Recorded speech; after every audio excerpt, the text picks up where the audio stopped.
Louvado seja o nome do Senhor. Meu amado irmão, sou grato a Deus pela sua vida.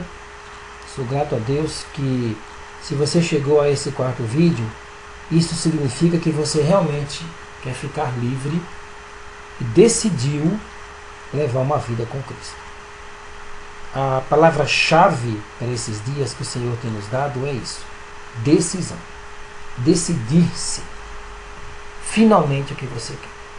Pois bem, nós até agora gravamos 3 vídeos, né? Eu passei para vocês 3 vídeos. O primeiro vídeo fala sobre sonhos. Você pode ver no canal, é um vídeo apenas de sonhos variados, vários tipos de sonhos. O segundo vídeo trata diretamente apenas de sonhos com cobras, um sonho que perturba muita gente, milhares de pessoas. O segundo vídeo já trata de doenças sérias, como a esquizofrenia, a depressão profunda, a síndrome do pânico, a epilepsia e por aí vai. Hoje eu quero passar para você como vencer, como libertar-se disso, né? Como quebrar esta corrente de sofrimento. Porque não adianta você chegar a uma igreja, conversar com um pastor, falar todos os sintomas, ou até mesmo para um psiquiatra, ou para um psicólogo, ou para um terapeuta, e falar assim: olha, eu tenho esses sintomas. E aí tem psicólogos que são cristãos também, né? Eu conheço alguns. E até psiquiatras. Eles falam o seguinte: olha, realmente, isso aí é uma coisa espiritual. Não é só estresse e cansaço. Mas se eu falar isso para alguém e não der a solução para esta pessoa, é semelhante visitar uma vida e dar palavras de conforto para ela e depois não alimentá-la. Tiago 2, a partir do versículo 19, diz que a fé sem obras ela é morta. Ora, se eu vou até uma casa, visita esta família que eu sei que o pai está desempregado, a mãe está desempregada, e não tem mantimento em casa, não tem veste para as crianças, enfim, eu dou palavras bonitas, mas eu não trago uma solução imediata para a fome deles, para a nudez deles ali, então ficou em palavras, não funcionou. Então, como que eu quebro, como que eu vou romper essas correntes? É sobre isso que eu quero falar agora. Então preste muita atenção, meu querido. Meu amado irmão, minha amada irmã, você que está me assistindo agora, seja pela internet ou baixou em casa, seguindo estes passos, o Senhor vai te libertar. Porque hoje você não tem poder de nada. Nenhum homem nesta terra consegue quebrar isso. Esse negócio de levar uma pessoa com esses sintomas para passar por um ritual, uma cirurgia espiritual, um banho não sei de que lá, passar por uma fogueira não sei de que, passar por uma corrente de 70 pessoas, isso daí não vai funcionar até a pessoa decidir ficar livre. Quando você falar o seguinte: olha, eu quero me livrar disso, eu não aguento mais essa vida, aí sim, você saiu do controle da situação e entregou o automóvel, vou fazer uma figurada agora, uma linguagem figurada, nas mãos de quem pode conduzir. E quem consegue quebrar isso? Marcos 3:27 diz que um valente, ele só domina uma região até chegar a outro valente. Então, por exemplo, é como uma escola. Tem um camaradinha lá que é o valentão da escola. Então ele bate em todas as crianças menores. Só que aí de repente chega um aluno que é o dobro do tamanho dele. O que vai acontecer? Ele deixou de ser o valentão da escola. Então, um valente só domina uma região até chegar a outro valente. Satanás dominou durante muitos anos, lógico que com limites divinos. Ele teve uma certa autoridade sobre o pecado, desde a queda de Adão, até o sacrifício de Cristo na cruz. Quando Cristo venceu a morte, Satanás simplesmente não teve mais nenhuma autoridade sobre isso. Então isso é importantíssimo que você entenda. O único que vai conseguir romper isso é Cristo. Então vamos lá. E como é que eu chego ao Senhor? Como que eu chego a Cristo? Ok. Primeira decisão sua é: não lute sozinho. Esse é o erro de milhares de pessoas que estão sofrendo com essas coisas. O esquizofrênico não vai libertar-se da esquizofrenia sozinho. O epilético não vai libertar-se da epilepsia sozinho. O depressivo não vai vencer a depressão sozinho. Não consegue vencer. Aquele que tentou suicídio e não chegou até o final, que o Senhor teve misericórdia dele, não vai conseguir lutar sozinho. Não lute sozinho. Primeira coisa a entender é o seguinte: admita de uma vez que esta guerra, se você tem esses sintomas, dos 3 vídeos atrás, então admita de uma vez que a guerra não é estresse, não é cansaço, não é porque você perdeu o parente, não. A guerra é espiritual. Então, admitindo esse é o primeiro passo. É um dos erros das igrejas nossas de hoje. E eu falo isso com dor no coração, porque nossas igrejas batalham contra tudo.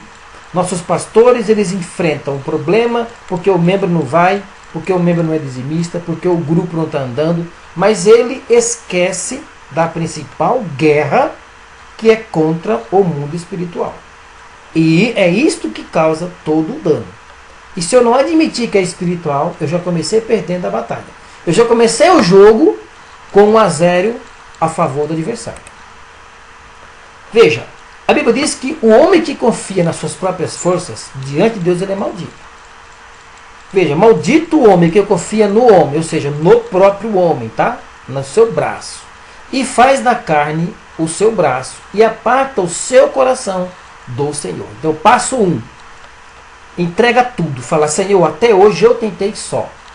Não consegui sair da droga, não consegui sair do vício, não consegui sair das traições no meu casamento, não consegui sair dessa jogatina. Senhor, até hoje eu tentei. Agora eu quero que o Senhor faça comigo, porque eu não consigo mais. Aí funciona. A Bíblia, a igreja de Cristo, ela tem uma tarefa. É uma ordem bíblica. Levai as cargas um dos outros. E assim cumprireis as leis de Cristo. Então, se eu, por exemplo, veja, se você que está me ouvindo agora, se você sabe que tem um parente, um vizinho, um colega de escola, um colega de trabalho, passando por uma situação como essa, e você afirma ser cristão, de uma religião católica, de uma religião, sei lá, evangélica, eu não vou dar detalhes aqui. Se você não tem misericórdia por uma alma que está sofrendo como essa, me perdoe, você está errando. O livro de Tiago diz que aquele que sabe fazer, pode fazer o bem e não faz, ele está em pecado. É uma ordem bíblica. Eu sei que algumas pessoas não se interessam por esse tema. Pessoas que são alunos meus, discípulos, alunos que estão discipulados, estudando apenas a Escritura comigo, não se interessam por esse tema, porque ele não sofre com isso. O problema é que se você não se importa com isso, isso prova que você também não tem misericórdia com quem precisa de ajuda. A minha família louva meu Senhor que eu não sofro com isso. Meus filhos, minha mulher e eu. Mas eu choro e compro brigas de pessoas que às vezes conheci hoje. Por que, Gessé? Porque é um mandamento do Senhor. Levai as cargas dos outros. Não lute só. Busque ajuda. Então o que eu tenho que fazer? Primeiro, faça cumprir a ordem bíblica. Se você congrega numa igreja e está com esses sintomas, procure o seu pastor. Procure os presbíteros, os anciãos. Olha, eu estou vendo isso, estou tendo visões, estou tendo pesadelos. Eu assisti uns vídeos sobre sintomas espirituais. E esse vídeo realmente confirma o que eu sinto. Por favor, unja a minha cabeça com azeite. Impõe a mão sobre a minha cabeça. Unja com óleo. E dê a ordem para que esse espírito miserável suma da minha vida. Faça isso. E se ele se recusar a fazer isso, então saia desse lugar. Porque esse lugar não está cumprindo a ordem de Cristo. Essa é a verdade. Eu estou sendo um pouco radical aqui, mas tem igrejas aí que só servem de paredes. Se a pessoa não quer ajudar o membro, a ovelha está na boca do lobo, e o pastor não quer arrancar, então me perdoe, não é pastor. É falsário. Ele não passou pela porta, ele não aprendeu com Cristo e pulou o muro. Sinto muito, meu amado. Fuja porque isso aí não é pastor. Me perdoe, mas não é pastor. Pastor é aquele que se esforça para ajudar a ovelha. Se esforça para arrancar a ovelha da boca do lobo. Ele compra a guerra do lobo, da ovelha, para tirar o lobo do pasto, do aprisco. Expulsar de lá para que a ovelha possa crescer. Então, vá lá, peça oração. Escuta, unge a minha cabeça. Tiago 5,14. Está alguém entre vós doente? Olha isso. Chama os presbíteros da igreja. Orem sobre ele, ungindo com azeite em nome do Senhor. O 5,16 desse texto, ele vai entrar agora no assunto que eu vou entrar com você aqui. Ó. Tenha bom ânimo. Porque depois que você receber a oração, talvez você desmaie, talvez você caia, talvez passe mal, talvez vomite. Vai ter inúmeras reações. Depois que acabar aquela oração, agora esforce-se Não dê ouvidos a pessoas que não têm amor nenhum por vidas. Que é uma coisa mais ridícula numa igreja, é quando você ora por uma vida e ali uma manifestação de demônios, e ficam uns camaradas fazendo piadinha e rindo. Isso não é cristão. Nunca foi cristão. Isso não tem o coração de Cristo. Isso ali está preenchendo número. Porque quem realmente... Eu peço a Deus que um dia as igrejas do Senhor, quando uma pessoa cair possessa por um demônio, elas põem o joelho no chão e começam a chorar por essa alma. É isso que o Senhor queria. Mas não, alguns acham bonito. Quer fazer filmagem, quer fazer exibição. Isso não é cristianismo. Isso é exibicionismo. Então, independente do que vai acontecer depois daquele momento ali, querido, a libertação é tua. Você deve se esforçar. Tenha bom ânimo. Se chegar a guerra e você demonstrar que é fraco, então você vai perder. Provérbios 24, 10. Cristo fala o seguinte, para chegar no reino dos céus, para ganhar o reino dos céus, é pela força. Porque um vai querer arrancar você, levar de novo para o esgoto de onde você está saindo.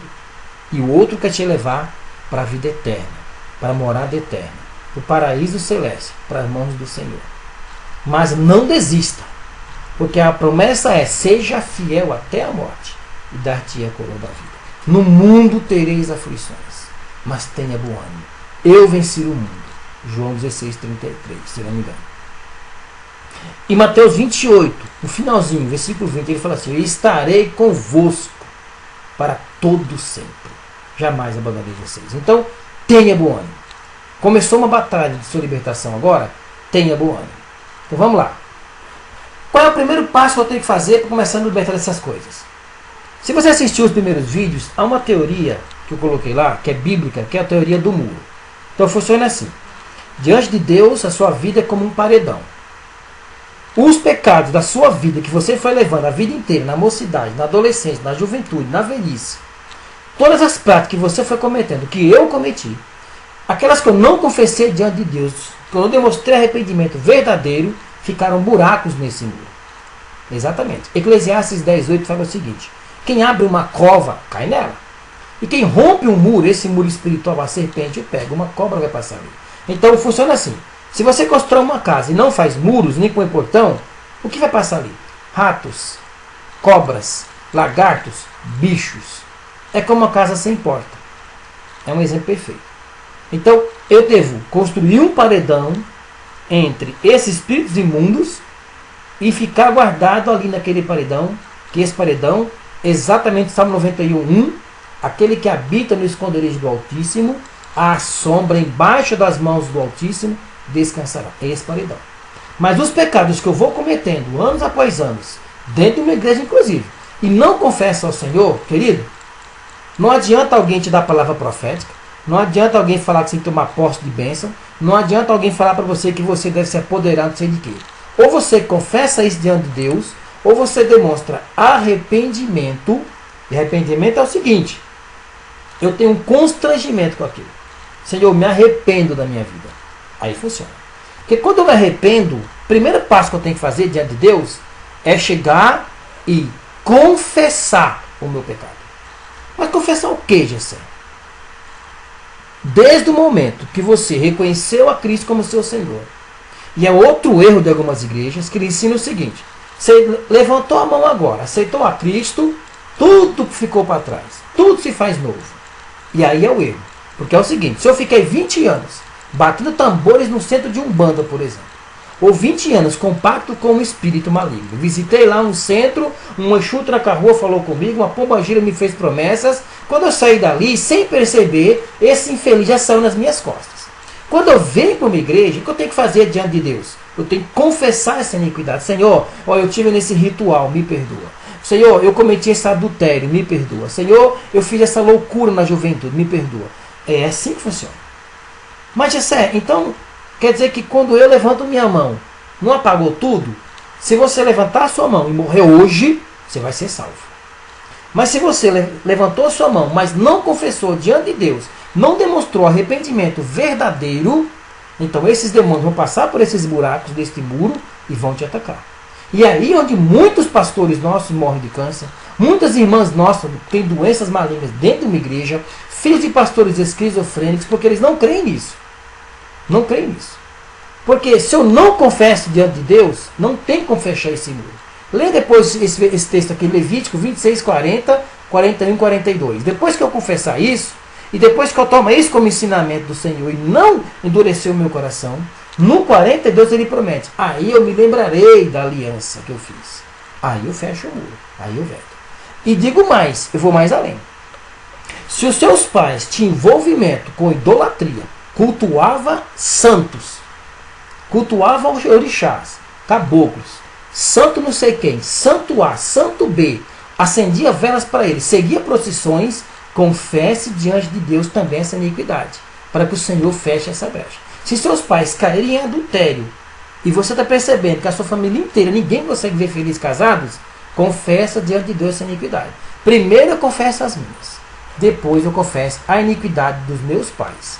Gessé, você não está exagerando? Tô não, é a Bíblia. Neemias capítulo 9 ensina sobre isso. Daniel capítulo 9 também ensina sobre isso. Daniel capítulo 9 diz claramente uma oração do versículo 1 até o versículo 20. Mas nós nos preocupamos só com as 70 semanas. Então todo mundo ensina em teologia só as 70 semanas. Mas ninguém ensina que eu devo confessar os pecados. Aliás, os pregadores de hoje não pregam sobre isso. Por que ninguém prega sobre confissão de pecados? Por que ninguém prega sobre arrependimento? Por que prega só sobre posse de milagre, palavra profética? Lança a palavra profética, lança a palavra. A Bíblia não diz que se corrige uma nação, meu irmão, lançando palavra profética. A Bíblia diz que só se corrige uma nação se arrependendo do pecado, abandonando o pecado e confessando diante de Deus. Aí o Senhor corrige a nação. 2 Crônicas 7, 14. A minha vida também. Eu devo confessar, inclusive, os pecados da minha mocidade, Gessé? Deve. Aqui, ó. Não te lembres dos pecados da minha mocidade. Tem dúvidas? Olha o texto. Nem das minhas transgressões, mas segundo a tua misericórdia. Lembra-te de mim, por tua bondade, Senhor. Não porque eu mereça, mas porque tu és bom. Daniel fala isso, Daniel capítulo 9. E o Salmo 103, 10. Ele fala, não te lembrou, eu te agradeço, porque tu não lembrou, não cobras os meus pecados segundo as minhas transgressões, senão não estaria nem livre. O Salmo 130 bem, ele fala o seguinte, Senhor, se tu não perdoasse Israel, se tu não perdoasse nossa vida, nós estaríamos fritos, estaríamos mortos. Então é assim que funciona. Outra coisa, se confessarmos nossos pecados, ele é fiel e justo para nos perdoar e nos purificar de toda injustiça. Passo 1, confissão. Você quanto tempo eu tenho que levar isso? Se tiver que levar 1 hora, 2 horas, um dia inteiro, leve. Eu vou contar uma experiência pessoal. Quando eu aprendi isso, esse conceito, eu peguei um quartinho, fechei uma porta, falei, Senhor, ainda que eu fique o dia inteiro aqui, eu vou te confessar o que eu me lembro. E se eu me esqueci, Senhor, me lembra. E o Senhor foi lembrando, maluquice que eu fazia na minha adolescência, na minha juventude. Eu chorava e clamava, Senhor, me perdoa, me perdoa, me perdoa. Acabado aquele processo, tive um sonho na madrugada, que foi um sonho lindo. Chegava um homem para mim, o rosto de um anjo, e começava a cantar um louvor tão conhecido. A unção de Deus chegou aqui. Conhece? A unção de Deus chegou aqui. Aonde Deus está, o mal tem que sair. A unção de Deus chegou aqui. Ou seja, lavou as vestes. Agora ele pode usar. Glória a Deus. Louvado seja o Senhor. Segundo, abandone a prática. Fuja. Fuja disso.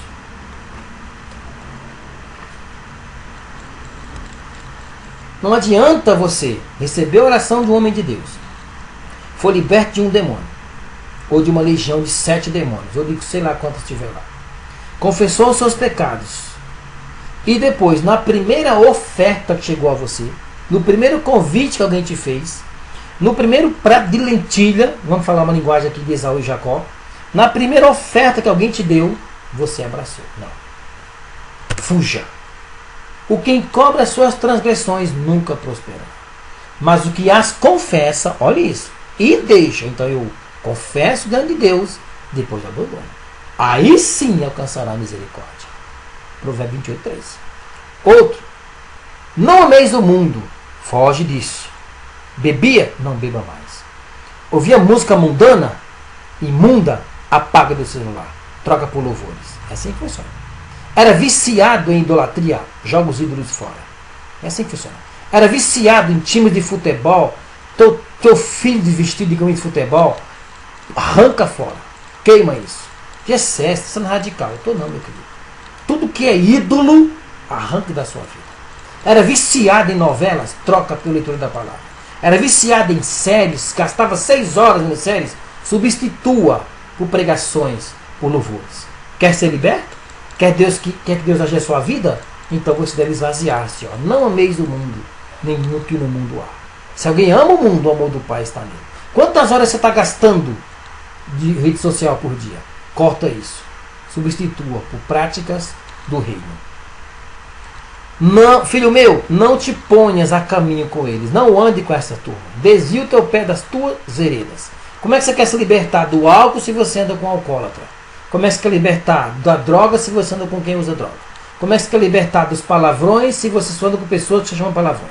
Como você quer libertar de pornografia se você anda com pessoas que, além de ver, quer te mostrar pornografia? Não vai se libertar. Desvia o teu olho. Foi um dia que eu vi isso uma vez do Senhor. Quando eu orava, Senhor, me liberta disso. Senhor, eu preciso fugir. Senhor, eu não aguento isso. Desvia o teu olho. Ou seja, não adianta você orar, chorar, levantar da oração, voltar a fazer. Passo 2, abandone a prática. Respondeu Jesus, em verdade vos digo, todo aquele que comete pecado. Olha isso, quem vive no pecado, cometendo pecado, torna-se o quê? Escravo do pecado. Essa que é a verdade. Mas eu não sou escravo, é sim. Se você não consegue abandonar, se você troca um culto para ver o time do seu futebol jogando, então você virou escravo do Senhor. Você troca a Santa Ceia para assistir o seu time lá no campo de futebol, então você está sendo servo do Senhor. Você troca por uma novela, troca por um filme, você virou servo. Eu sinto muito, é verdade. Se você não consegue, se aquela prática está dominando a tua vida, você está se tornando servo dela. Como é que eu me liberto disso, Gessé? Sozinho não dá. Você precisa de ajuda. Precisa que o Espírito de Deus entre em nossas vidas, senão não funciona. Se eu não fizer isso, olha essas palavras de Cristo aqui. A pessoa buscou a Deus, recebeu oração, manifestou um espírito maligno lá, ou passou mal, caiu. Foi liberto, perfeito. Confessou os pecados, começou a abandonar. Só que passou uma semana, passou 10 dias, voltou a praticar tudo de novo. Olha isso. Quando o espírito imundo ele é expulso de alguém, lê o texto depois. Ele vai rodar pelos desertos, vai procurar um lugar. Não achando, ele vai imaginar o seguinte: vou voltar para a mesma casa de onde eu saí. Então vai e leva consigo outros 7 espíritos, porque ele imagina que lá a casa vai ter alguém maior do que ele, já que ele perdeu a batalha, piores do que ele. E entrando, se ele encontrou espaço para entrar, o muro estava estourado, não estava vedadinho, não estava fechado, a chave do coração não estava na mão do Senhor, estava na mão dos demônios, habitam ali. E são os últimos atos desse homem piores do que os primeiros. Assim funciona. Passo 2, abandone. Passo 3, desenvolva um relacionamento com Cristo. Frequente uma igreja, mas uma igreja que crê nos dons espirituais. Uma igreja que ensina as escrituras e que faz questão de colocar os dons espirituais. Frequente uma igreja cristã. Mas não chegue lá olhando para os defeitos, que vai ter defeito em todas. Porque são homens que estão lá. Ovelha não anda só. Esse negócio de falar que não, meu pastor é Cristo, você está em pecado. Me perdoe. Você está errado. Todos nós temos um líder. Todos precisamos de alguém para orientar. Ninguém anda só. Quem anda só, cai só. E ninguém consegue levantar. Mas se tiver em 2 e cair, alguém pode estender a mão para você. João 10, do 1 ao 10. E examine diariamente as Escrituras. Crie uma doutrina. Seja persistente em aprender a Bíblia. Oséias 4, 6 fala assim: o meu povo cai. Não é porque não é dizimista, não é porque não tem carro novo, nem casa grande, não é porque não tem cargo, não. É porque não me conhece. Se conhecesse a minha lei, conhecesse o Senhor Deus, não cairia. João 5, 39. Examine as Escrituras, porque nela contém a vida eterna. E elas testificam de mim. Cristo falando. Marcos 12, 24. Vocês erram, porque não conhecem as Escrituras, nem o poder de Deus.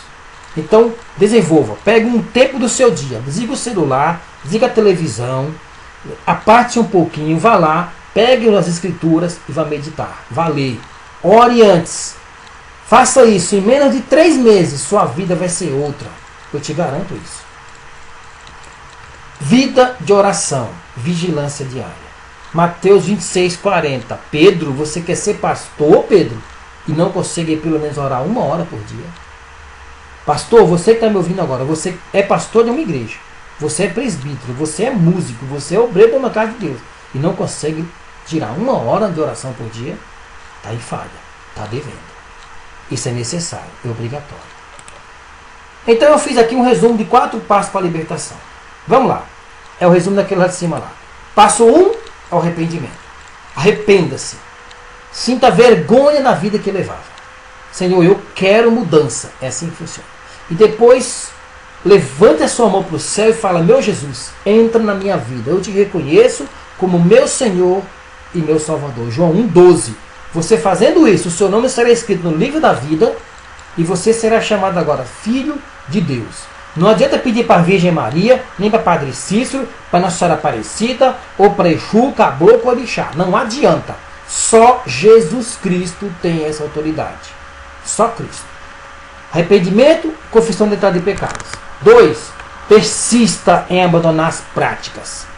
Feche essas brechas. Fumava, brigue contra o cigarro. Bebia, brigue contra a bebida. Usava drogas, brigue contra as drogas. Falava palavrão, insista em limpar sua boca. Via pornografia, insista em arrancar pornografia. Ouvia músicas mundanas, apaga do celular. Tira lá as porcarias, o funk, o pagode, o samba, as músicas de porcaria que invocava demônios, põe louvor de adoração ao Senhor. É assim que funciona. Quer você queira ou não ouvir. Esta é a palavra de Deus. Feche as brechas. 3. Firme-se na igreja. Por que, Gessé? Porque as pessoas vão te auxiliar ali. Pode ser que alguns não queiram se portar com isso, mas ainda há pessoas que amam vidas e querem cuidar de você. 4. Desenvolva o relacionamento com Cristo. E aqui você pode quebrar em 3 pedacinhos aqui.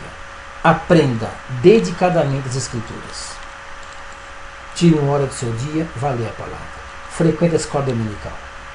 Frequente curso bíblico. Aprenda a Bíblia. Se envolva com as práticas na igreja.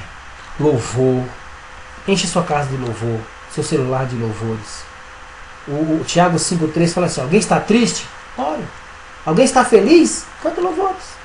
Seja frequente nos cultos. Não vá lá só na Santa Ceia, não. Não vá lá só no domingo, não. Não faça isso, não. Desenvolva um relacionamento. Se envolva com as atividades no templo e fora dele. Visite. Até visita, vá. Tem louvor, vá. Tem culto, vá. Tem ensino, vá. Aprenda. Se envolva com as pessoas. Mas o essencial, meu querido, leve uma vida de oração. Leve a vida de oração. Pelo menos 1 hora por dia. Tudo que está fazendo aqui, ó, alimentar o pobre, vestir quem está nu, ajudar as pessoas, dizimar numa igreja, cantar num coral, ser diácono, ser pastor, ser presbítero, se não levar uma vida de oração com Deus, não vai funcionar. Porque qualquer prática dessas aí só vai mexer com você, meu querido, por fora. Mas a única coisa, isso eu ouvi do Senhor uma vez, quando ele me cobrou mais tempo de oração, falou: Gessé, meu filho, a oração muda você por dentro. Então decida orar. Eu tenho me esforçado para isso, mas é muito difícil, porque é uma batalha contra a carne. Sabe, começa a oração, o telefone toca, alguém chama, vizinho aparece, começa a dar dor aqui, dor ali, a carne velha grita para você sair dali. Por isso que Salmo 63 fala assim: ó Deus, Tu és o meu Deus. A minha alma anseia por Ti. A minha carne Te deseja, como terra seca anseia por chuvas, para ver-Te novamente no santuário. Então ore, meu amado. Decida orar. Ore pela sua nação. Ore pelos pecados desta nação. Peça perdão pelos erros dos nossos presidentes, nossos ministros, nossos pastores que abandonaram nossas igrejas. Peça perdão pelos erros dos nossos pais que fizeram loucura, se envolveram em idolatrias, em culto aos demônios. Peça perdão pelos seus pecados. Ore por seus parentes. Sabe, ore por eles. Apresenta cada um, o nome de cada um, o que eles têm de problema. Gessé, se eu fizer isso, vou levar 1 hora, 1h30. Esse é o objetivo. Passa tempo em oração. E o Senhor vai te mudar. Sabe por quê, querido? Todo mundo cita esse versículo aqui. Ó. Conhecereis a verdade vos libertará. Isso é muito lindo. Mas não há libertação sem passar tempo com o libertador. Não há. Se você não passar tempo com Cristo, não há libertação. Isso é essencial. Sabe por quê? Se, pois, o Filho vos libertar, verdadeiramente sereis livres. Qualquer outra pessoa desta terra ou de outro plano espiritual tentar libertar você, ele vai falhar. Mas se você deixar Cristo entrar, aí, meu filho, não tem erro, porque nosso Cristo não erra. Ele é perfeito. Porque o único nome que consegue libertar você disso é o nome de Jesus. É por isso que Filipenses 2, a partir do 9, diz o seguinte: porque, sendo rei, humilhou-se, tornou-se servo. Abandonou tudo que tinha para vir aqui e passar-se por servo. E por isso ele recebeu um nome, a qual está acima de todos os nomes, o poderoso nome de Jesus. Então, meu querido, com isso não tem falha, não tem erro. Siga esses passos, agarra-se no Senhor, e não vai ter demônio nenhum que vai poder mais arrancar você da boca do verdadeiro pastor de ovelhas. Amém, meu amado? Deus abençoe sua vida, em nome de Jesus. Qualquer dúvida, entre em contato conosco. Estamos aí para abençoar a sua vida. Seja Deus.